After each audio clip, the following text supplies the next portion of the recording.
One of the things that I find fascinating about League Two this season is probably the gap between League Two's promotion. There's no gap between League Two's promotion race and playoff scramble, because I look at the top half, other than Walsall, I think there's a really narrow gap in quality between the teams.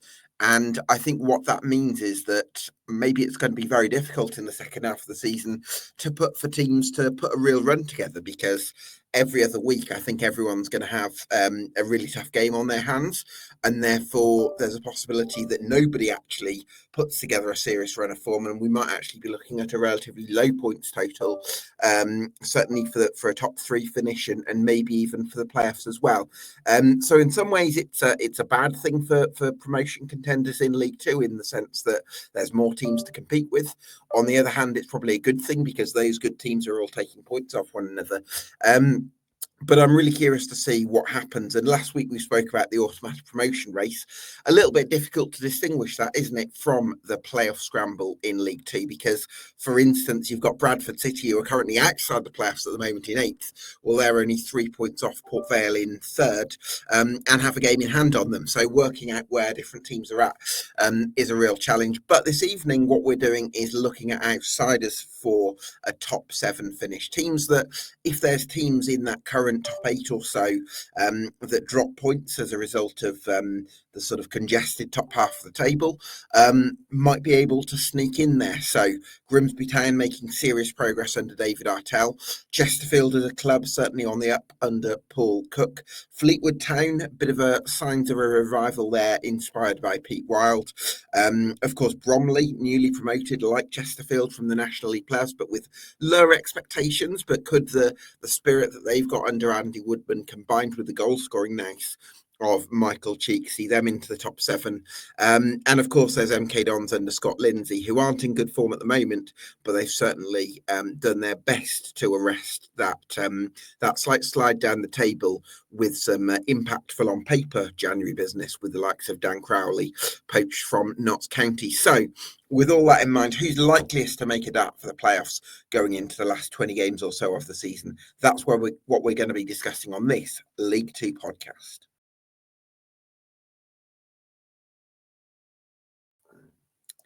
Yes, welcome along to EFL Debate.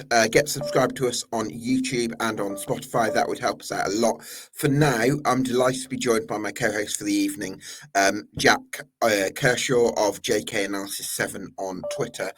Jack, thanks so much for joining us. Good evening. I wanted to ask you about the big picture at the moment, and is it?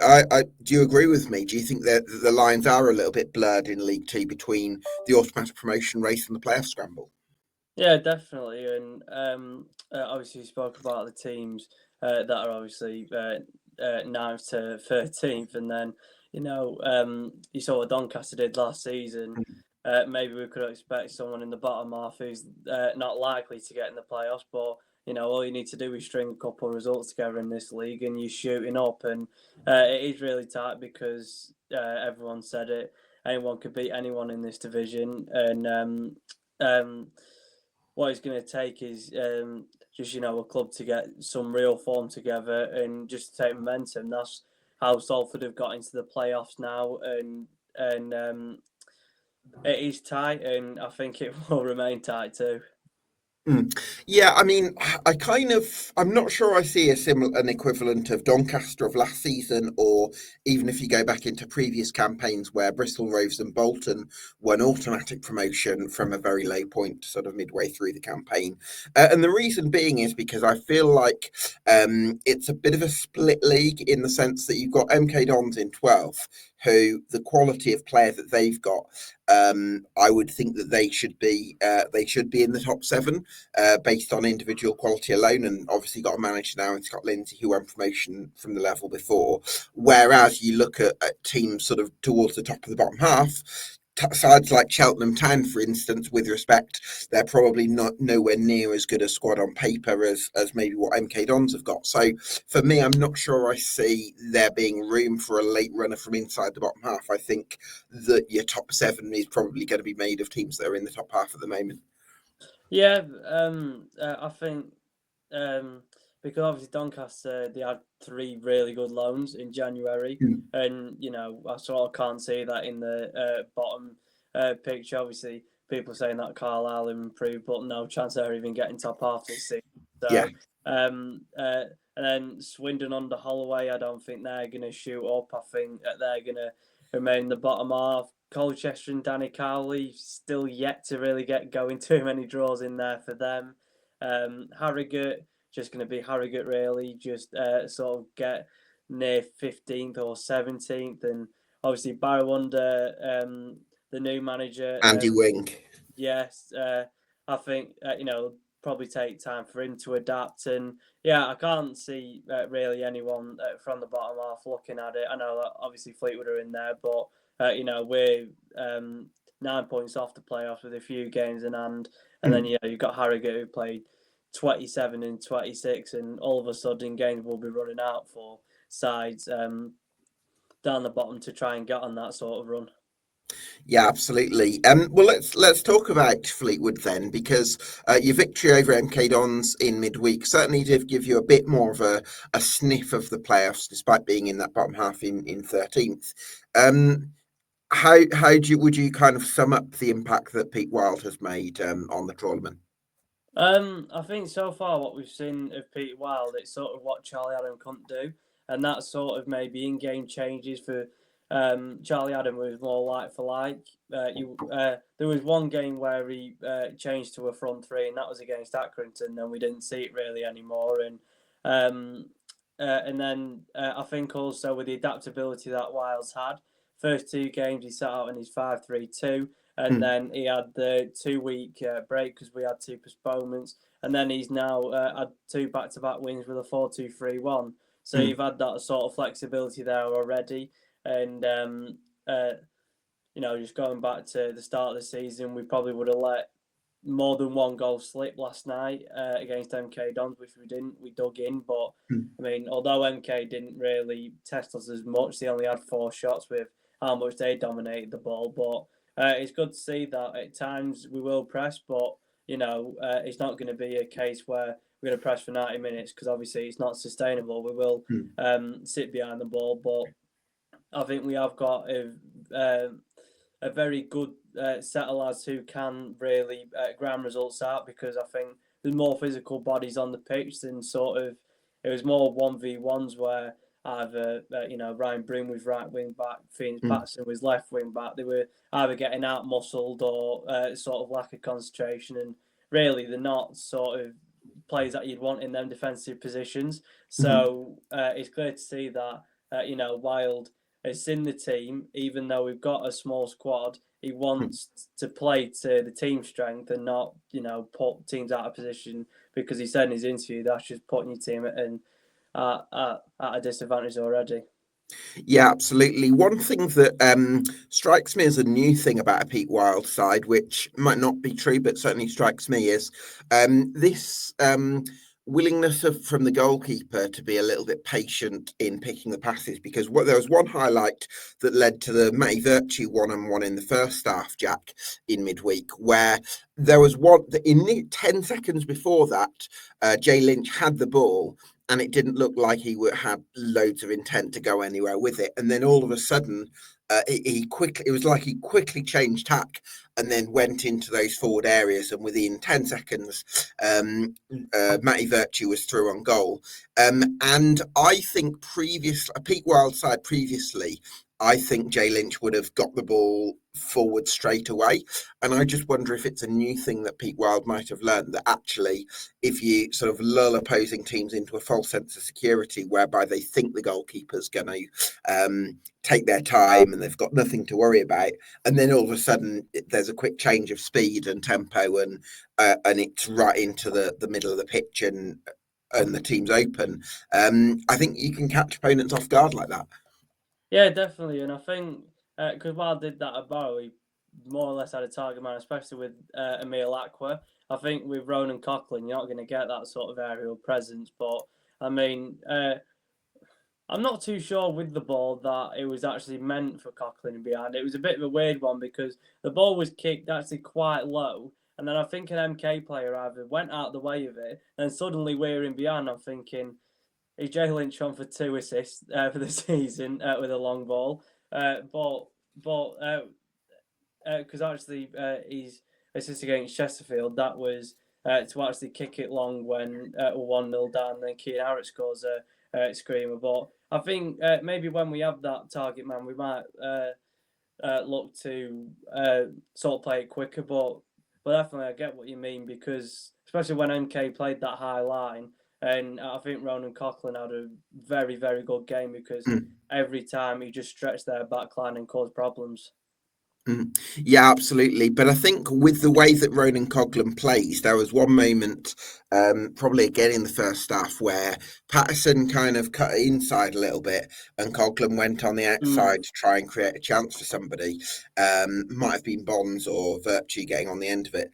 And I think that shows that there's a willingness from Coughlin to be really selfless, like maybe Josh Gordon was for Pete Wild at Barrow, perhaps, in his first season there.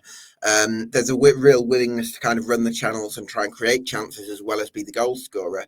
But then that means that you're going to need Brendan Wiradu, Elliot Bonds and Matty Virtue to all be willing to get into goal scoring areas, as well as Ryan Broom, even a Sean Rooney at the back stick, because if your strikers not in the goal scoring sort of classic number 9 position, you've got to make sure that other players are taking on that mantle. Yeah, and even though Bonds has been sort of the sitter and Brendan sort of the box to box, we've seen Bonds actually be more forward with the ball, where sort of in the 3-5-2 with Charlie Adam, it was more the 3 centre halves stayed, and so did Bonds. He sat and had no attacking freedom whatsoever. But we've seen more sort of freedom going forward from Bonds, and Virtue, I think that's his best trait, to be a box crashing midfielder. He's not going to be the creative 10 in the 4-2-3-1. He's going to add sort of some defensive strength from the front to try and win the ball back. And he's not going to create much. He's just going to, if we do try and have a high turnover, which we did against Doncaster and he finished it, then, we've got a good ball striker there. And Coughlin, I'm glad you picked up on that, because Coughlin does that often. And also he likes to go off to the left and then sort of go onto the byline. Walsall away, he won a penalty from that because he's got really tight footwork, and although he's not the strongest, he don't get sort of pushed away so the player wins the ball back. He sort of sneaks his body in front to then put his body in front of the defender, so they've got no option either to bring him down or he's through on goal. So I think it's a tidy player, Coughlin, and I thought it was the slowest centre forward out of our 3 of Graydon and Harrott, but after seeing last night when we can see his willingness to run in behind, I thought he actually has got more pace than I actually credited him for. In tight spaces, he kept the ball well, and he has got a good pass on him too in the final third, which I think we can a bit miss with Ryan Graydon. So I've been happy with Coughlin.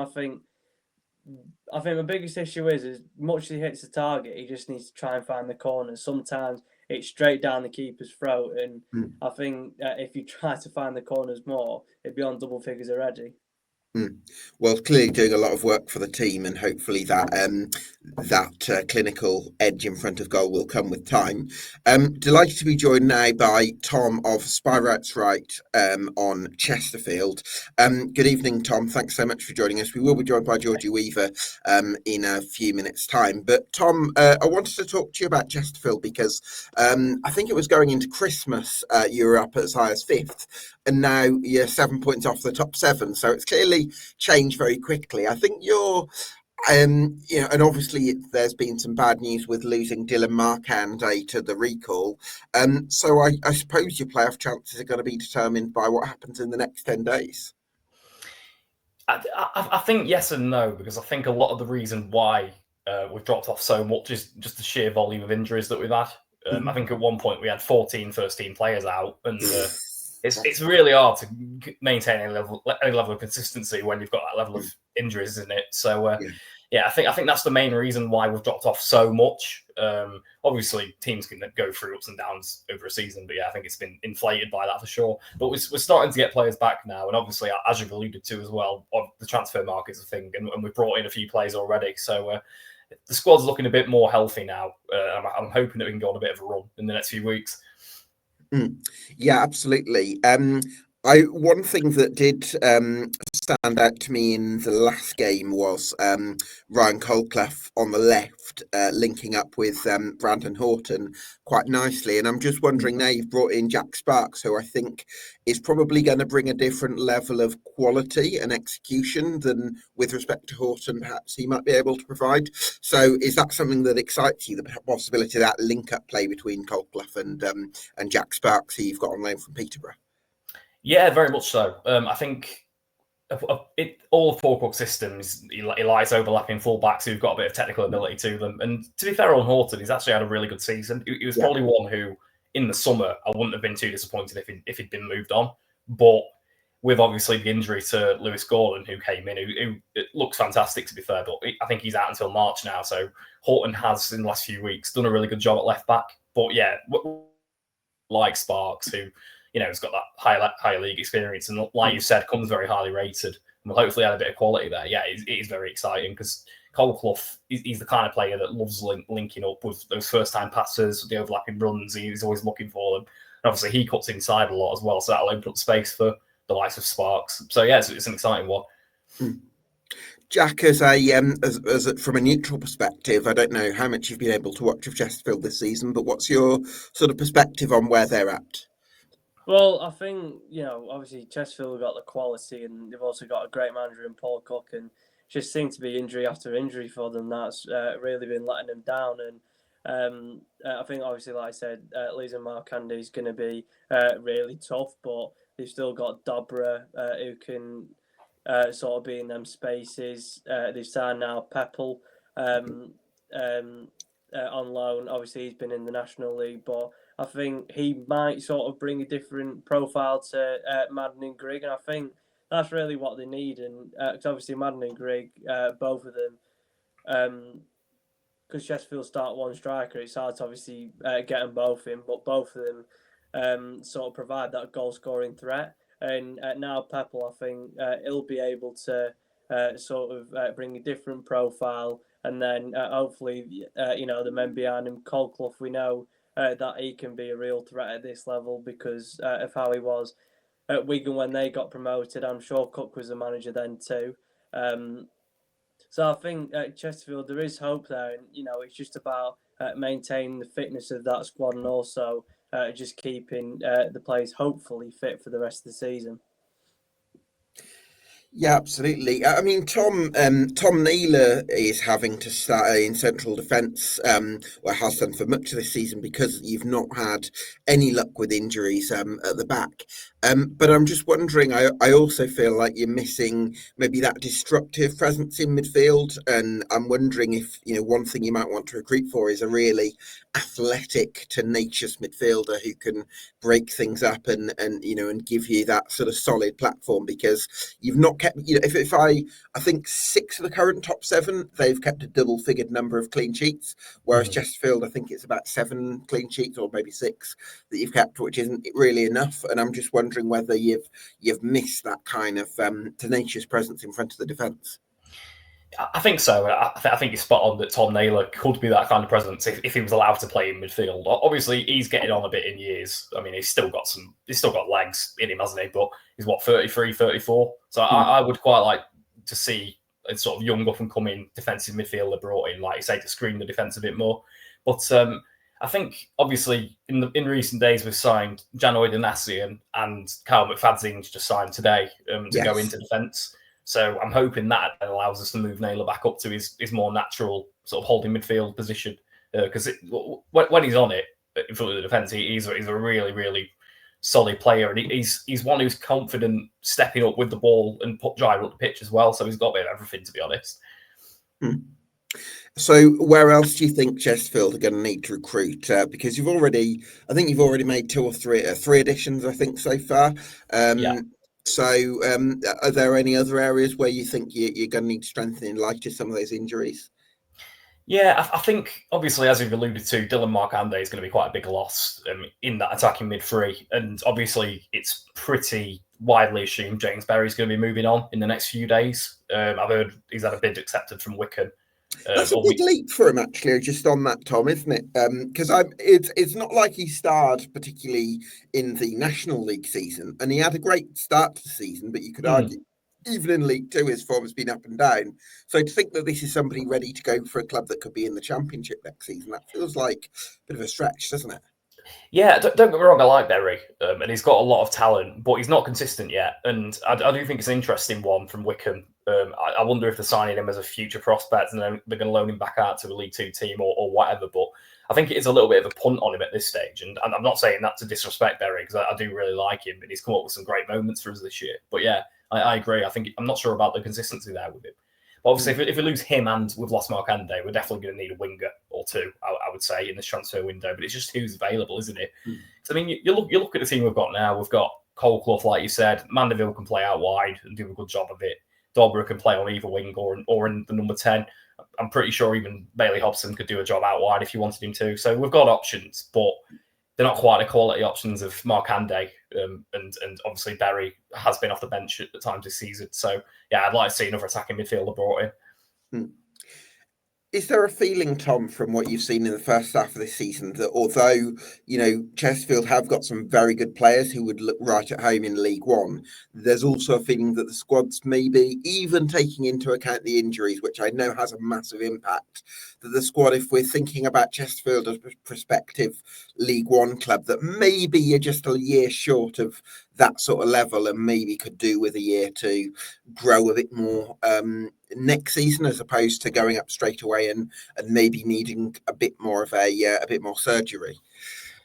I'd agree with that. Yeah, I think at the end of the day, we are a side in transition, aren't we? We've just come out of non-league after a long time, so we've still got some players who've been at the club throughout our non-league era, and some of them have stepped up, some of them maybe haven't to the same level as you would expect, and we're going to need a bit more of a clear out in the summer. A few players who probably aren't really going to get much first team action. I won't name any names, but there's probably a few that I would move on in the summer. And the thing is, though, with Paul Cook, I don't worry about the recruitment. If you give him the budget, he will bring in some quality players. And we've got promoted from this league before under him, and I think it's a matter of when, not if. I think if we don't do it this year, which we could do it this year, I wouldn't be that disappointed if we didn't, though, because it gives us another summer to then build, and I would back Paul Cook to do that. Absolutely. Jack, which players for Chesterfield have kind of really stood out for you from a neutral perspective? Obviously, Markande, when he was there, but I think Tom Naylor, just because his versatility and he's been put in centre half where really you want him in the midfield, but he's still done a job. He's contributed to goals and assists, and I also think on his A game, I'm trying to think of his net. Ollie Banks, sorry. I think his quality can really hurt teams, and I think I do like Berry, but I think to go to a team of Wycombe where they got to where they are because they work hard, is he going to work as hard? Because when I've seen Berry, I think some of his limitation is obviously the consistency, but also the work ethic off the ball. I don't think he's that kind of player that maybe Wycombe want, but maybe with the new manager that might not be an issue with the wingers, because obviously he's not going to be a Matt Bloomfield side anymore. But I think because we've seen many players out like Madden, Greg, I really like Paddy Madden. We've not seen the best of Chesterfield yet, and I agree that it could be the best. To not get promoted this season, sell sort of the dead wood, and maybe players that aren't sort of League Two promotion worthy yet, and obviously rebuild in the summer. So do you think Chesterfield finished top 7 yet, Tom? I think we can. Whether we will or not depends on injury luck. If we can get all of our players back and sort of go on a bit of a run in this last period of the season, then I don't see why not. You know what this league's like. You win a few games and all of a sudden you're third. look at Salford the other week. Yeah. So it's more than possible. I think we've got the quality to do it. It's just whether or not we get the consistency. Well, hopefully you can find that. Tom, thanks so much for joining us, and best luck to the Spireites for the rest of the season. Cheers for having me. Thanks. Cheers. Delighted to be joined now by Georgie Weaver, our Barrow representative. Good evening, Georgie. Thanks so much for joining us. Just wondering how you feel. This is obviously a playoff chat. Do you feel Bromley are in a position to challenge for the playoffs, or are you more having your eye on sort of consolidation? I think for me, I think still sort of consolidation, and I think most Bromley fans, especially those who've been watching for quite a while, will still always say we just want to be safe. And obviously with the run we went on sort of at the end of 2024, we've almost done that. Obviously it's not a few more wins and you feel like you'll be fine. So I think for me, still feeling like consolidation, but with where we are and where we've got ourselves in the table, I think it is something that is possible. And I think people are starting to think maybe, again, like we're just saying with Chesterfield, you put together a bit of a run and you could, all of a sudden you're up there. So yeah, I think we're currently 8 points off playoffs. So I think it's something that is possible, but I'm sort of still keeping my eye on just sort of, mid-table or, top half would still be, an incredible season for us. Staying up officially, is really what we want, but anything more than that would be incredible. Certainly would. Jack, from an outside sort of neutral perspective, what's sort of stood out to you about Bromley this year? I think just the relentless of when they counter-attack, especially when they play Fleetwood. Danny Imre on the right-hand side. I didn't actually realise how quick he was until he went on the right-hand side. I'm thinking, wow, even Michael Cheek. I thought for a 33-year-old target man, he's actually not nippy, but I expect him to be really sort of slow, but he weren't. I think for Bromley, I think him and Whiteley, especially at the start, they were really linking up really nicely. Whiteley with sort of the creativity, and then Cheeky just bagged everything that's been in front of him this season. But Woodman, again, I think there's a few guys that have this sort of thing in common this season. Be really structured defensively, which obviously they were in the National League, and then try and counter attack and be really competitive and physical, which obviously Bromley have done. They've got really good draws this season, and for me, they deserve to be where they are. Georgie, it's interesting to hear Jack mention Danny Imre there, because he's certainly been a standout with his ball carrying ability from the right hand side. Is there a bit of a worry that we've seen Wycombe Wanderers linked with a permanent move for Danny Imre, which would mean ending his loan from Crystal Palace? So have some fans sort of a little bit apprehensive about that? Yeah, definitely. I think it's there's been various rumours sort of in the past few weeks, and obviously Wycombe being the main one. And I think it is a bit of a, it is something that people are slightly concerned about, because he's been our standout player. Obviously, like we were saying, Michael Cheek as well, obviously, but sort of as a new player coming in the summer. And I didn't really know much about him. A lot of people did because of the sort of Palace connection. But yeah, his pace, nearly every ball that he puts into the box is a good ball, whether it results in something or not. So I think that is a bit of a concern that we've lost games and he's still been sort of man of the match. So I think that's something we're sort of keeping an eye on. Hope Wycombe do seem to be signing a lot of players. Maybe that it won't end up happening. So and I think if it doesn't, I think hopefully Palace will allow him to stay on loan. Ultimately, for him, he probably should be kind of trying himself in League One, to be honest. But from a personal Bromley perspective, we'd really like to hang on to him for as long as possible. Yeah, absolutely. Who have been the other players outside? Because I think Danny Imre and Michael Cheek are the obvious ones, because they've really hit the big numbers this season. Any others that maybe have flown under the radar for the Ravens? I think for us, so Jude Arthurs, who's he's been at Bromley quite a few years now. We sort of signed him from Gillingham, where he's at their academy, and I think he's always been a bit of a fan favourite. But for me, especially as the season's gone on, he's just consistently got better.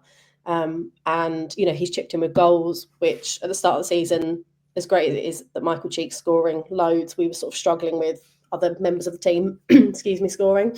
So I think, Jude's got a few goals, and just technically in that midfield has been, he's always been good, but I think he's really improved. So I think he's flying under the radar a little bit.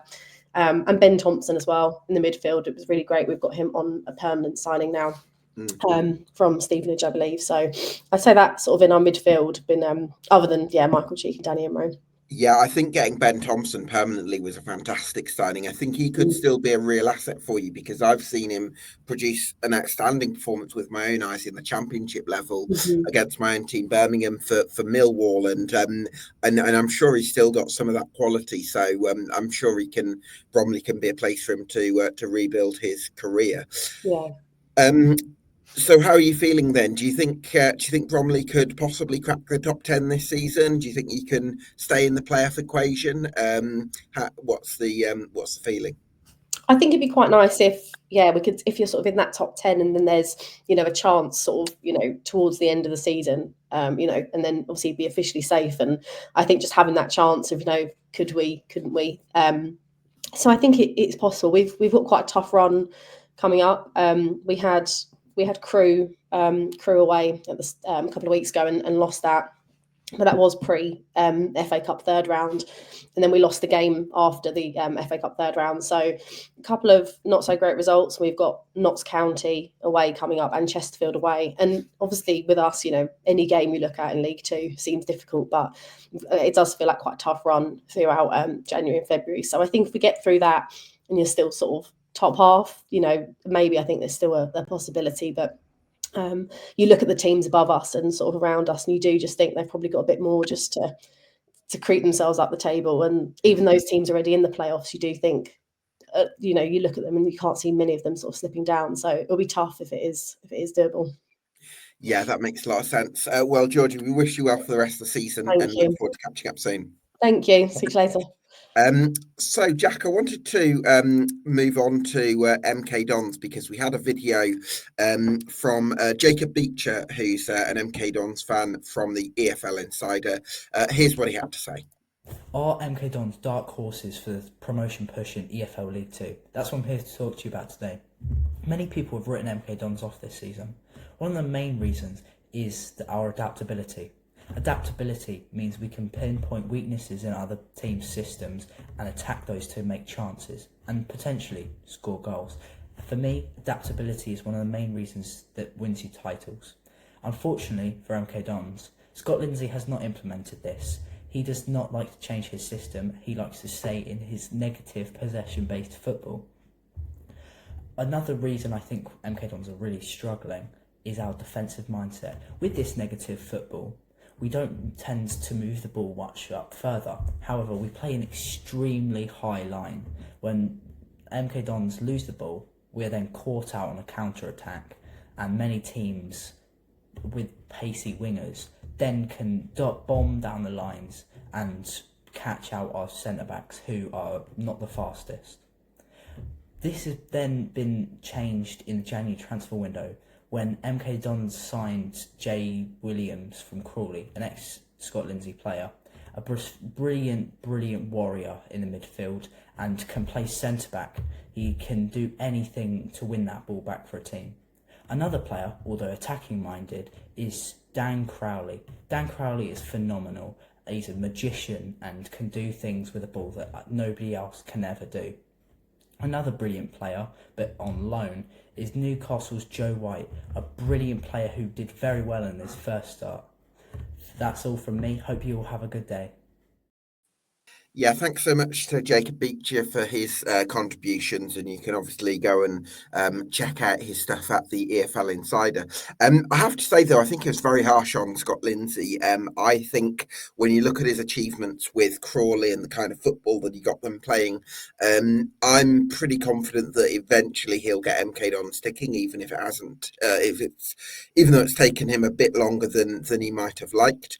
And I think that to call it negative football, slightly, I think it's harsh. I understand where he's coming from in terms of maybe they can be focused on looking after the ball rather than going forward at any opportunity. But I think that's more a question of style than attacking or defensive, because as Jacob also mentioned, there's a high defensive line. that MK Dons play, which again they can sometimes be caught out with. But I think to say it's negative is harsh. I think clearly the recent results haven't been at the level that MK Dons fans would have wanted. So I think it's important that they start to put some form together soon. But I'm really excited to see how the likes of Tommy O'Reilly and Dan Crowley can bring some fresh quality to those attacking positions. Because as you'd have seen in midweek, Jack, Tommy O'Reilly came off the bench to produce a lovely little strike at Highbury. Yeah, I think if MK were actually going to score, it would have come from some good individual quality, and obviously O'Reilly, if he does that, then maybe Lindsay might try to tweak the team sheet. And we said it last week that, you know, a box midfield of Williams, Kelly, Crowley, and Gilby, it's sort of got it all in that box midfield. And I think with Lindsay, obviously he got the promotion. Crowley shouldn't have even been up there at the start of the season. They were tipped to go down, you know. We know that Lindsay can do things with his possession-based side. And I think also, even though MK are brilliant players for the possession-based style, it's not his squad. So, you know, I think a few people have sort of forgotten that Lindsay hasn't been here from the start of the season. He has come in. And I think... they were on a run where they were scoring 2 or 3 in each game, sort of, I think, sort of from October to November. But when I was looking at some, like, you know, the stats and the shots, it was normally only like a range of 5 to 9 shots in the game, but they had a good ratio of shots to shots on target. And I think, you know, last night they only had 4 shots and they had 73% possession. It just felt so sideways, but you could see the way that they tried to get into the final third. They had a lot of fluidity. I thought Joe White was excellent because he was everywhere. Even at left wing back, Jack.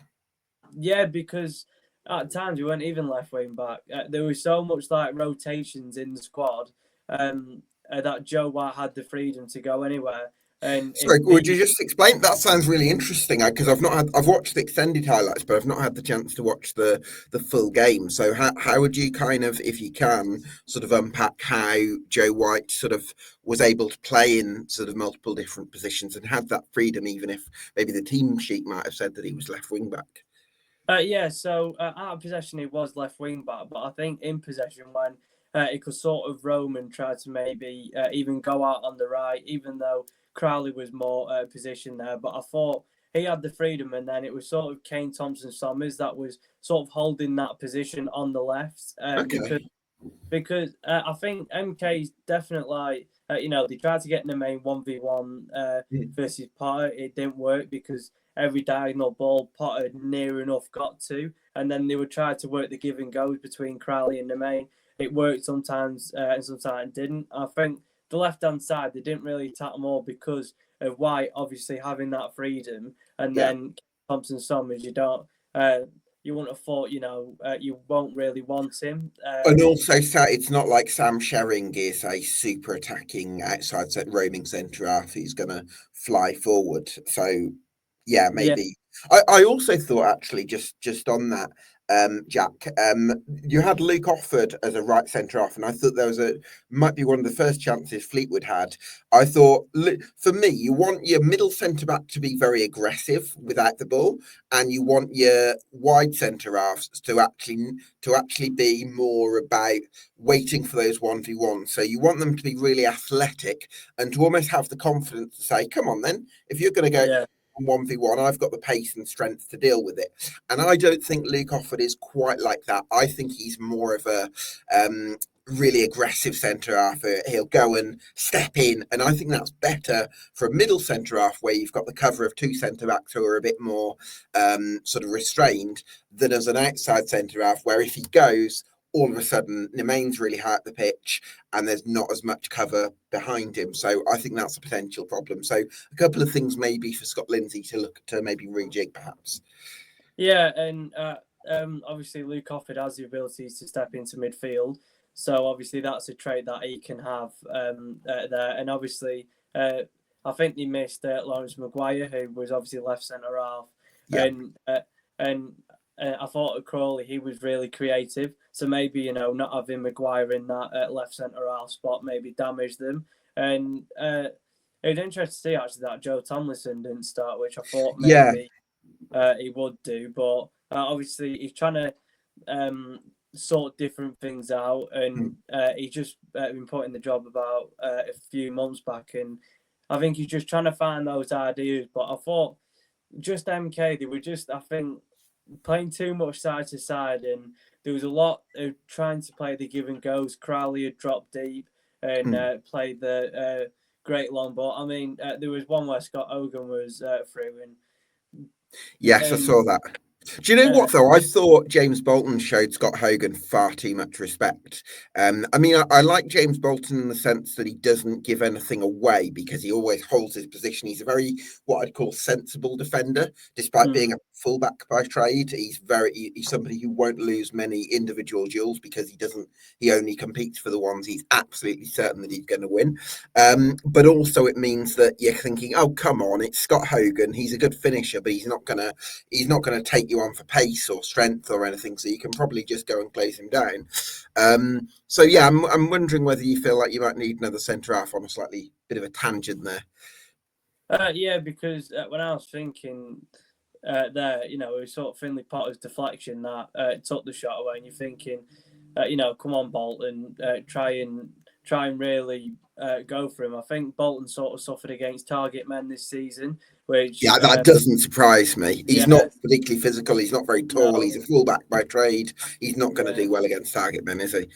No, and I think with Harrison Holgate, I think he was more aerially sound, and also I think Bolton's been quite slow this season. And also, if we're playing that 4. And maybe if he's in the right centre half position sometimes, and obviously Rooney's going forward, he'll need to try and defend that channel if he's on the right hand side. But could Rooney play as a centre half, Jack? Yeah, from when Charlie Adam came in, he was right centre half. Rooney, I thought it was more disciplined. He didn't get many bookings, which obviously he does at right wing back. And I thought he was strong in the air, but I think for us, we can't play him at centre half. If needs be, we can, but I think his final third output, I think we would really miss. Right, okay, interesting. Well, very interesting. So certainly I think it's just going back to MK Dons, really important that they find those right tweaks to sort of rejig their system a little bit, because if they can hit their best possible play to their maximum potential, they can get into the top 7. There is a bit of a jump for them at the moment, but they do have the quality to make up that gap and do something similar to what Doncaster did last year. But also at the same time, they have got to find those solutions reasonably quickly, I think it's fair to say. Delighted to be joined now by Adam from View From The Findus podcast on Grimsby Town. Good evening, Adam. How are you, mate? I'm very well, Gab. I just heard that talk about Bolton there. I'd sort of drifted off for a second, heard the talk about Bolton and thought, have I logged on to the right one here? We're talking League One. What's going on? Suddenly realised we're talking Fleetwood and the defender, Bolton. Fleetwood. Yeah, slight panic there from me. I thought, quickly log off. Yeah, absolutely. So, Adam, 1-1 draw with Chesterfield at the weekend, but I really liked some of the football that you played when I saw the extended highlights, and the one that really stood out to me was Denver Hume. He's bringing a bit of the samba flair to Cleethorpes, isn't he? He certainly is. I mean, yeah, what a beautiful Maradona role almost, wasn't it there? I mean, there's a reason he's got so many assists this season. Denver Hume, he's so creative. A lot of the great attacking play starts with Denver Hume, or at least chances are created by him. So yeah, he did really well. Actually, at the game, I was cursing Svan Thorsen for missing the chance. Having seen it back on the highlights, I feel I was a bit harsh. Sometimes when you're in the ground, you don't quite get the same perspective. It looked a better chance from my seat than it did on the highlights. He was closed down quickly. There was a couple of players on him. It was a tougher chance. But yeah, Denver Hume again, outstanding, wasn't it? Yeah, absolutely. Certainly becoming one of the best fullbacks in the division. Jack, who else has, from an outside perspective, who else has impressed you for Grimsby this season? Obviously, Evan Corey and George McEachran in midfield are certainly lighting things up. What do you think from a neutral perspective? I think recently Jaden Luke has been pretty good on that right hand side. I thought that because I think he's only featured about 10 or 12 games this season. I thought, wow, I saw him because on FOTMob he had quite high ratings against some side, and I was just wanted to watch the extended highlights to see sort of who he was and how he plays, and obviously. I thought he pinned his man really well. He's got that sort of precise pass in the final third, and I was really impressed. And obviously, Jordan Davis hasn't had the game time because of his injury, but I think when he's come back, he's added that goal scoring threat, which we knew he could do because of his non-league stint at Wrexham. But obviously, Denver Hume, especially. I mean. I think sometimes it can even come inside from the left, and I didn't expect him to be up there, to be honest, at the start of the season with the assists. Obviously, he's leading it this season. I just think, I think with League Two this season, it's been not a lot of reliance on the wing backs getting the output from sort of defensive position, but I think it's really key that you have two attacking wing backs but also he's comfortable in playing a 4 because obviously Artel's been flexible this season. We're playing a 4 and a 5, and I've really thought that's been interesting, and with some games it's worked a treat. Yeah, certainly can't disagree with any of that. I mean, Jaden Luca at times has looked excellent. When we signed him, he was actually injured, so hence why he didn't play much at the start of the season. But yeah, he's coming back in now, and he looks a real player. 19, I think. I'm pretty certain. Yeah, 19 years of age. You feel that he's definitely going to play higher up the pyramid because he's just got something about him. And even, which occasionally you see at this level, you sometimes feel he plays a pass or makes a run, and you think the other player's just not quite on that same wavelength. It's like, yeah, I can see exactly what he was trying there, but that whoever it was wasn't on the toes or wasn't quite. So yeah, I think he's got a big future in the game ahead of him, definitely. So, Adam, on the one hand, I'm sure there's a real excitement now at Blundell Park for what David Artell is building and what the sort of mid to long-term future holds. On the other hand, is there also a feeling that this, what can be achieved this season, because you are still very much in the mix for the playoffs? Oh, very much, yeah. I mean, the biggest compliment I can give the club at the moment, the whole ownership and Artell, is that we are progressing in the right direction, obviously. I mean, all you have to do is look at the league table 12 months ago compared to now to see that. We're currently 4 points off the playoffs. This time last year, we were probably 4 points off the relegation zone, somewhere thereabouts. So, yeah, we're certainly improving. And, yeah, of course, we've still got a chance. There's a lot of inconsistency in this league.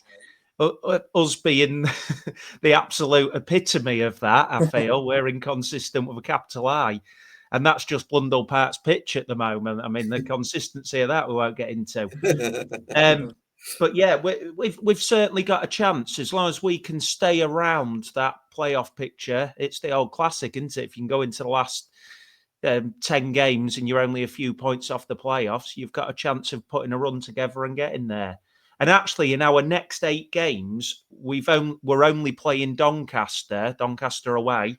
Tickets out in the morning, any Grimsby fans that are listening to this. But only Doncaster we're playing that are above us in the next 8 matches. We've got a lot. I thought you were saying it's only Doncaster that you're playing at all. That'd be an absolute nightmare for Grimsby Town. It would, yeah. You don't like playing them. Yeah, I mean, foolishly, I will be buying my ticket in the morning, but we never seem to get much there, do we? Or even if they come to us, we don't get much. But yeah, this next run of fixtures isn't too bad on paper. So yeah, as long as we can stay in touch, you never know. And obviously, you never know with the transfer window being open what the next 8 days, 9 days, whatever it is left brings. Yeah, is there a feeling that there could be some moves in the offing at Blundell Park? I'm sure there'll be something, Gab. I mean, it's been extremely quiet. In that we've done nothing. I mean, there's quiet and then there's silence. However, this time last year, if we'd done nothing, I would be genuinely worried. We didn't, thankfully. We brought in Curtis Thompson, Doug Tham, etc., and eventually retained our EFL status. But we're in that nice position at the moment where we don't need to panic buy. Worst case scenario, we slip to mid-table. We would have taken that at the start of the season. So we are in that lovely position. Now, don't get me wrong, I'm a football fan. I'm checking X, as it's now called, 2 or 3 or more times a day to see if there's any news, anything happening, almost like an archaeologist digging around looking for that bit of information, that potential signing. And yeah, I mean, I'm desperate for us to do something, but at the same time, I understand why we're in no rush. There is no urgency. There's no point in us panic buying, almost like some teams in the division seem to be. Carlisle, I'll throw out there. I mean, don't get me wrong, I feel some of their signings are good, shrewd signings, but it does feel a bit like, how many should we throw at it, doesn't it? Yeah, absolutely. So yeah, I'm quite relaxed about the whole situation, Gab. I'm sure we'll bring a couple in the next week or so, but it certainly feels like we've taken our time to get the right men in. Yeah, I agree. I've got to pay tribute to the work that Joe Hutchinson has done as head recruitment. And I also feel like there's a squad that's sort of growing nicely in terms of there's lots of players that other clubs will want, where 12 months ago you were talking about players that you'd be looking to offload, but now you've got Denver Hume, you've got Evan Corey, you've got Cameron McJanet, you've got George McEachran, Svan Thorson starting to come into a form after an inevitably quiet first 3 or 4 months of the season. It feels like you've got players now, even just Nabiku, who's only on loan, but there's players at Grimsby Town that have the potential to grow with the club and that other clubs higher up the pyramid might want. And I think that's a really nice position to be in. Yeah, certainly. I mean, all those players you've listed there, and obviously part of your thinking with your comment, no doubt, is they're all early to mid-20s. So obviously there's value attached to players at that age that where there isn't necessarily if they're like myself, get a bit more of a maturer man. So yeah, we've signed wisely, haven't we? We're in a good position, and actually, with the transfer window being open, as fans, as I've alluded to, we're often desperate and for that next new shiny, exciting signing. However, sometimes retaining players or at least selling them at the right time can be just as good business, can't it? And keeping hold of players like Denver Hume until the end of the season could be just as important or even more important than bringing somebody in terms of our push for the playoffs. So yeah. Absolutely. Talking at the other end of the age spectrum to yourself, Adam, Cam Gardner. Yeah. What's the crack with it? He didn't make the matchday squad last time out. I don't know whether that's just because he's a youngster and he's going to take time, or is he injured at the moment, or are you expecting him to feature much between now and the end of the season? There has been an injury. Although I think I've heard he's back training and fine. Right, yeah. More than anything, what's happened is we've had more players come back from injury, that's more senior players. So we're not having to rely so much. At the start of the season, I mean, we had just a huge amount of injuries at times. And we were having to not got a huge squad, like most League Two sides, having to fill the bench with some of those younger players.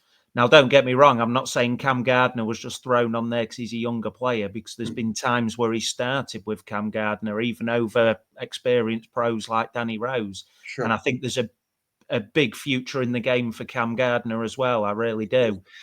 But I think it's just that thing of the nice thing when you've got all those other players back, you can build him in gradually. You can pick and choose when you play him, when you put him on. So yeah, no, I'm sure we will see more of Cam this season. Although again, there's always potential if we bring in another striker option for him to go out on a short-term loan to the National League or potentially below. But I would have thought National League. Yeah, I think he's earned a National League loan now if he goes out. I think, if you're talking 12 months or whatever, 6 months, start of the season, say, I would have said maybe National League North. But I think at the moment, the way he's played, when he has featured, I think, I don't think he drops any lower than the National League right now. So I'm sure he'll get that opportunity. What was I going to say? Yeah, I think if I'm holding Grimsby to top 7 standards, which that's not to say that there's an expectation that Grimsby should finish there, because I'm mindful of how far you've come. But if I was to hold you to those standards, I think you probably need to draw more games rather than lose them, because at the moment it feels like you're going from a win to a defeat to a win to a defeat, and it's difficult to gain as much as that's great in terms of a points tally, and it shows you've made extra whatever the word is, I don't even know, I've forgotten. It made huge progress from last season, but it's also I think it's the fact that sort of losing every other game, it can destabilize the season. Whereas I actually think throwing the odd draw in there kind of keeps you in about the top 7 in a way that maybe losing every week can be a problem in that regard. Yeah, definitely. Prior to the Chesterfield game, I'd forgotten what a draw felt like. And actually, I ended up in the pub. You thought it was something down on a piece of paper. Yeah, exactly. And actually, I ended up in going for a pint after the game, and there was Chesterfield fans in there, and it almost felt strange to be sharing the spoils with them and having a nice chat with them about their thoughts on the game. So yeah, there's certainly an argument to be had that we need to be turning, obviously, some of those defeats into draws. However, if we change the style, if we change the way we play a little bit to set up to be harder to beat, there's also the argument that we may well convert some of our wins into draws. Sure, yeah. And I suppose the problem with that is ever since we've gone for 3 points for a win, 1 for a draw, the margin's larger. So you're almost better going for it sometimes. And okay, you may occasionally bust, like we certainly can do in spectacular fashion still. We've seen this sometimes this season. Going and trying to win all your matches and winning some, losing some, drawing not many can actually be quite a successful way. So yeah, I agree with what you're saying to an extent, as long as it's converting those defeats into draws and not dragging some of those victories back and turning those into draws as well. Yeah, absolutely. I look at Grimsby, Adam, and I think 2 or 3 players away from being a side that could seriously challenge for promotion, whether that's this season or next. Is that a feeling that you would share as a fan base? Oh, yeah, certainly. There's been plenty of matches this season. The Port Vale one fairly recently where we beat them 3-0 and it looked superb. And there's been matches where it's almost all come together and we look like a real side and you think we could easily kick on and surprise everybody this season. But then we have a Bradford away to bring us back down to earth. What a cold, miserable afternoon that was. But yeah, it does feel like we're close. It does feel like we're building something. And often in matches, we're inconsistent still. We'll put half an hour spells together where we look excellent and then the match will switch and goes the other way. But yeah, I do feel like we are close. We don't need to... in the past, at times, we've had especially summer transfer windows, where it's been an absolute cavalcade of signings coming in one after another, because we've had to just rip the whole squad apart and try again. We're not in that position. We're tweaking now. So, yeah, 2 or 3 shrewd signings either this January or in the summer, ready for next season, and we could progress further and be a side sat in the playoffs or even challenging automatic, which seems so strange to be saying, Gab. It really does. In the Football League, I mean, we've done it so many times recently when we've dropped out the league, Yeah. but it just seems a long time since. Yeah, I don't know when the last time was you were challenging for promotion in League Two. So it does feel like a long time. I mean, when we very first came back up under Paul Hurst, Yes. that first half of the season, Omar Bogle was on absolute fire. I don't know how well you remember that, Gab. And, Yeah. And we were around the playoffs. Obviously, sold him to Wigan in the January transfer window. And yeah, we dropped to mid-table, and then that was probably the last time. Hurst left as well, didn't he? That season, went to Shrewsbury. He did, yeah. And then you got Marcus Bignett, and I was actually in the away end at Crewe that season, and right, yeah, and it was sort of I spoke to somebody afterwards who had said. I didn't actually see the thing with the fans, but I spoke to somebody afterwards and said he's just spoken to the fans. Yeah. and caused a bit of drama there. Adam, great to get your insight on Grimsby Town, and thanks so much for joining us. Oh, not a problem. Lovely to meet you as well. And yeah, and I haven't said it to you yet, Gab, so Happy New Year, because we haven't had the pleasure to chat yet, have we? It almost feels like it's past the I was going to say, yeah. It's almost spring, isn't it? But yeah, belated Happy New Year. Great to see you all. Hopefully next time we speak, we've kicked on again. Take care. Absolutely. Cheers, Adam. Appreciate it. See you soon. Jack, I wanted to kind of just reflect on the people we've heard from this evening on each of those clubs. So if we had to, let's take the points gap out of the equation. Let's rank these 5 teams in terms of likelihood of putting a run together. You've got Grimsby, you've got Chesterfield, you've got Bromley, MK Dons and Fleetwood. If you had to pick one out of those, who would you say is likeliest to put a run together that could get them into the top 7?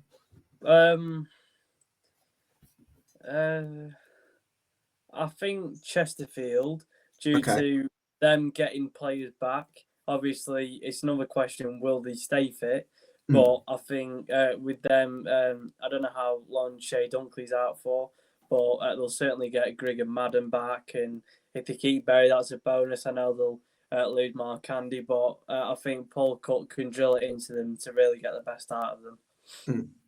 Okay, yeah, so you go with Chesterfield. There's part of me that thinks MK Dons with Crowley and O'Reilly, if they can find that sort of equilibrium that's proved a little bit elusive, that they might put a run together. But I can see why you'd go with Chesterfield. So certainly those two, and then Grimsby. I mean, listening to Adam there, seems to be a lot of optimism at Grimsby. Do you think that they could possibly string some form together? Yeah, because I think compared to others, Grimsby haven't got maybe a star player. If you get what I mean, because obviously Bromley, they've got Danny Imray. Chesterfield, they've got a few high-profile players for this league. MK Don's got Crowley.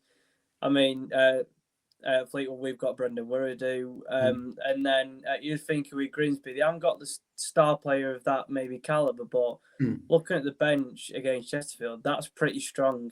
You've got obviously Curtis Thompson coming back. You've got Barrington, who's been decent this season. Kieran Green, I think, has been one of their better players. Danny Rose, we know how many goals he can score, and also Vernon. So, yeah, I think Grimsby, even though they don't maybe have the sort of deluxe players that maybe some teams do, they've got really good depth in quality. And then if them players are brought in, I think Grimsby fans, if they're brought in on a match day, they're not going to really say, "Oh, why is he?" And they're going to be thankful that he's there, because ultimately they've got a lot of good players at League Two standard. Certainly have. So for your team then, Fleetwood, Jack, I think we can probably agree that they're likelier maybe than Bromley to string that run of form together that might get them into the playoffs. Would you say they've got a better chance than either of MK Dons or Grimsby, or would you put those three ahead of Fleetwood in terms of likelihood? It's hard because Pete Wild has promised us that we're going to go on a run. So I'm expecting us to go on a run now. And I feel, in comparison to other teams, our season's not got started because we've played the least amount of games. We've had so many postponements. And it feels like we haven't gone on that run yet. MK went on that run because when Lindsay first joined, like I said earlier, they were scoring 2 or 3 and they were winning a lot. And then Bromley, they went on the run before Crewe beat him. Grimsby haven't. I think they've been definitely one of the most inconsistent sides in the league. But I think Artell maybe knows it more than Pete Wild. So I think I'd rank it Chesterfield, Grimsby and Fleetwood. Just I know obviously the quality that Scott Lindsay has, but it's just whether that quality is going to perform to the level. And from just what I've seen, I don't think they have got that authority. And even in the striking department, I know Hendry scored a few last season for Scott Hogan, though, Jack. I mean, Scott Hogan's got championship pedigree. He scored goals at that level, and not that long ago. It's not like this was years and years ago. Like a couple of years ago, he was sitting up top for my lot, Birmingham, in the championship. He's a real finisher, and if you can create a system which, when you think about it, they've got Aaron Nemain, who's an insane wing back in terms of attacking 1v1s and getting to the byline and crossing it. You've got Joe Tomlinson, who's a really technical wing back. You've got Dan Crowley, who's this brilliant playmaker and it has stunning vision. And you've got Tommy O'Reilly, who, as you've seen, can sort of spin away from people and create something out of nothing. Those 4 players can create for Scott Hogan. And then, so if they can find the right sort of balance and equilibrium in midfield, which has got a little bit off kilter, I think their ceiling is really high. And I think if they can raise their floor a little bit, I think MK Dons have what it takes to put a run together. Whereas I don't think Fleetwood or Grimsby have that same star quality where if it clicks, they're going to be amazing. I think that they're only ever going to be a sort of a 7 or 8 out of 10. Whereas I think MK Dons could, if it clicks, be a 9 or 10 out of 10. It's just that they've been more recently a 4 or 5 out of 10 because everything's been a bit off kilter. But I think a couple of tweaks and I think MK Dons could be very, very strong. Yeah, definitely, because MK obviously the more dominant team than Fleetwood and Grimsby. I think we've got innovative manager in Wild, where even in game he'll tweak stuff. He'll definitely do his homework. He confused Carl Robinson, an experienced manager, with his 4-2-3-1. Ian Robinson said that he tried 3 formations to try and crack us down in the game. And I just think we're sort of Wilds, not being bonkers, but trying to tweak things and trying to change things and just bringing a fresh face. I think it's reunited the players, and ultimately he's fitting to the players' sort of ability. And Grimsby definitely have. I think if you're comparing, our depth is weak because. I think Medley's going to be coming back maybe March. That'll be a big bonus. Because if you can get into a decent position by then, I think Medley and possibly Bennett could be a really strong centre back pairing. Yeah, and but also it just depends if in possession Medley wants to be that central centre back, because when we played that 4 at the back, Potter's sort of not had any attacking role, which is respectable because he's a centre half, and sure. I think that's where we need to recruit. I'm not expecting any signings to be coming in because I think the main position we're after is a target man, and everyone knows in January. See, I would worry about bringing in a target man, because if I look at Pete Wild's sides when I've been more impressed with them, it's definitely been when they've had a striker that's really quick and mobile against the ball, and also is willing to make selfless runs and create space for other players. So Josh Gordon did it brilliantly for Barrow, and so did Ronan Coughlin for Fleetwood. So yeah, that's what I'm thinking. I think if you bring in a target man, you kind of lose that bit of maybe mobility against the ball, which would be a bit of the worry for me. Yeah, I think it's just a different profile and different sort of fresh figure that we need, because we've got different profiles. Coughlin, he'll get into more wide areas, more left side heavy, and then I think his footwork's better than the others, and obviously I think his finishing's good. And then we've got Graydon, who sort of, he'll like to link the play. Final third quality can be a bit iffy at times, and but then he can go into the channel, he can drop deep, and he can be aerially okay. And then Kean Harrott, he can back into defenders, and he's I think probably our quickest centre forward, who just needs a run of games really to get him going to try and score a few goals. So got the perfect blend there. I just think in games this season we've been really lacking that target man, and maybe that's just because it's a Charlie Adams system, and maybe Coughlin's strength, Coughlin's lack of strength sort of showed more under Charlie Adam, and hopefully under Wild, even though we are playing more direct, we can cope without that target man. Yeah, well, hopefully that'll prove to be the case. But a really exciting time, I think, for Fleetwood with the impact of Pete Wild, and that seems to really galvanise the club.